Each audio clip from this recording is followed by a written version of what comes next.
matuto pa. Di ba, Arn? Yes, sir, po. Iba-ibang klase activities at mga exhibit ang makikita natin ngayong umaga dito sa Centrum, ha? Sir, kinanong ko manong maging model. Yan. O, di ba? Oo. Sige, Arn, ikot ka pa.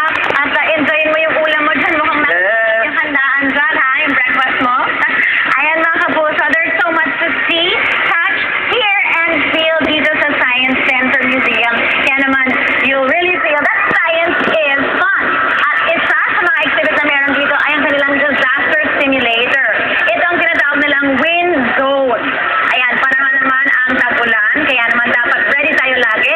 At syempre kapag tayo ay nakaranas ng ayan, mahangin sa labas, dapat may kalaman tayo tungkol sa mga bagyo at mga signal na yan. Kaya naman kasama po natin ay si Sir Robert Bautista, ang head guide dito sa Science Museum para katahan tayo. Ano itong nakikita natin dito sa wind zone, Sir Robert? Good morning. Good morning, ma'am.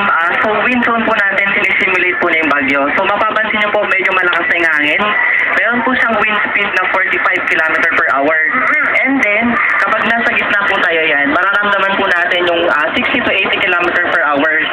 Ayan po. So, pag nasa center ka, ma'am, yun, para wala po siyang masyadong hangin. Pag nasa gilid, dito po yung arm of the cyclone sa malakas. Ganun talaga. Okay. Para ano, at ma-feel mo na yung payong parang, di ba, yung baga sa bagyo. Okay dito naman tayo sa earthquake zone. Sir Robert, ano ba nangyayari dito?